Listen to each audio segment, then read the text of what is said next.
Welcome to ஜியாம் food காம்பி. நார்மலாக இலையப்பம் தேங்காய் பூரணத்தை வச்சு செய்வாங்க. நம்ம இன்றைக்கி பலாப்பழத்தை வச்சு செய்ய போகிறோம்.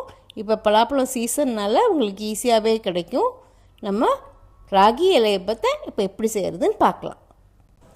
சக்கை வரட்டினது பண்ணுறதுக்கு நல்ல பழுத்த சக்கையாக பார்த்து எடுத்துக்கோங்க. நல்ல இனிப்பாக இருந்தால் நல்லாயிருக்கும். சக்கையை பொடி பொடியாக வெட்டணும். அதுக்கு உங்கள்கிட்ட சாப்பரில் இருந்தால் அதை யூஸ் பண்ணிக்கோங்க, இல்லைன்னா கையிலையோ மிக்சிலேயோ போட்டு வெட்டிக்கோங்க.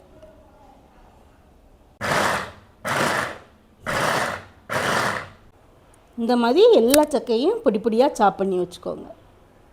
ஒரு அடிகனமான பாத்திரத்தில் நம்ம 2 டீஸ்பூன் நெய் விட்டுக்கலாம். அது காஞ்ச உடனே நம்ம பொடியாக வெட்டி வச்சுருந்தோம்ல அந்த சக்கையை போட்டுடலாம். போட்டுட்டு ஒரு 2 நிமிஷம் நல்லா வதங்கட்டும்.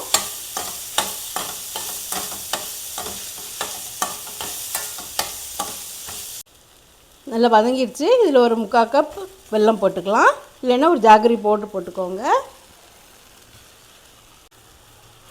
இதை நல்லா மிக்ஸ் பண்ணிக்கலாம். இது நல்லா தூசி இல்லாத வெல்லம், அதனால் அதில் நான் அப்படி போட்டிருக்கேன். ஒரு வேளை தூசி இருந்தால் நல்லா மெல்ட் பண்ணி போட்டுக்கோங்க.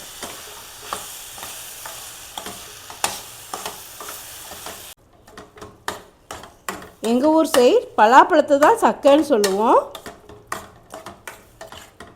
உங்கள் வீட்டில் நிறைய பலாப்பழம் இருந்ததுன்னா அப்படியே சாப்பிட்டா சில ஆளுகளுக்கு பிடிக்காது. இது மாதிரி செஞ்சு வச்சுருந்தீங்கன்னா 1 மந்த் வரை கெடாமல் இருக்கும்.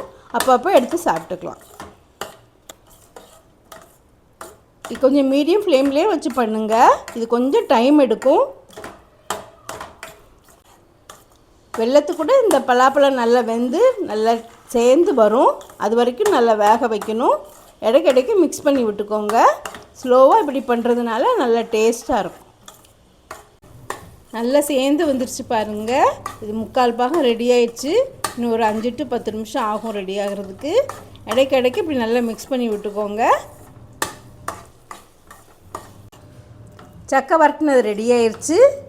இதை நீங்கள் ஆற வச்சு ஒரு கண்டெய்னரில் வச்சுட்டிங்கன்னா அதை ஃப்ரிட்ஜில் வச்சு 1 மந்த் வரை யூஸ் பண்ணிக்கலாம். அப்பப்போ சூடு பண்ணி சாப்பிட்டுக்கோங்க. இந்த சக்கை வரட்டினது வச்சு நான் இலையப்பம் பண்ண போகிறேன். அதுக்கு கொஞ்சம் தேங்காய் சேர்த்துக்கலாம். இது கூட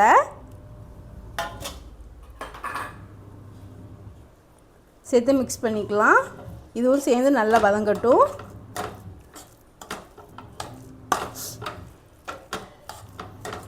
இலையப்பம் ரொம்ப டேஸ்ட்டாக இருக்கும். நீங்களும் கண்டிப்பாக ட்ரை பண்ணுங்கள். நல்லா தேங்காயெல்லாம் சேர்ந்து நல்ல ஒரு அல்வா மாதிரி நல்லா கெட்டியாக வரும். அது வரைக்கும் நல்லா மிக்ஸ் பண்ணிக்கோங்க. இப்படி நல்லா திக்காய் வந்தோடனே கடைசியாக ஏலஞ்சுக்கு பவுட்ரு போட்டுக்கலாம். ஒரு ஸ்பூன் நெய்யும் விட்டுக்கலாம். அது ஒரு நல்ல மணத்துக்காக விட போகிறோம். இதையும் நல்லா மிக்ஸ் பண்ணி விட்டுக்கோங்க.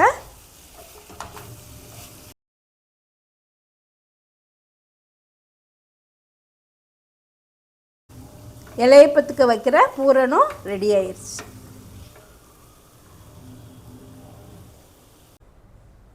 நார்மலாக இலையடை அரிசி மாவில் தான் பண்ணுவாங்க.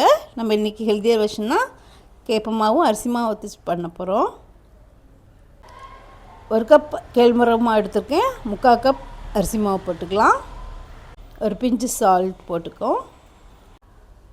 இதை லைட்டாக மிக்ஸ் பண்ணி விட்டுக்கிட்டு நல்லா கொதிக்கிற தண்ணி அதில் விட்டுடலாம். விட்டு நல்லா பிசையணும். இந்த மாதிரி பிசைஞ்சு வச்சுக்கோங்க. இலையை க்ளீன் பண்ணி இந்த மாதிரி பீஸாக கட் பண்ணி வச்சுக்கோங்க. அதில் பிசைஞ்சு வச்ச மாவை எடுத்துகிட்டு ஐஸை தட்டுக்கோங்க. நல்ல மெல்லிசாக தட்டிக்கலாம்.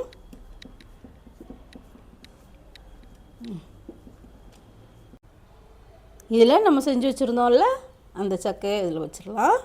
வச்சுட்டு அப்படி லைட் 1 சைடில் வந்து ஸ்ப்ரெட் பண்ணி விட்டுக்கோங்க.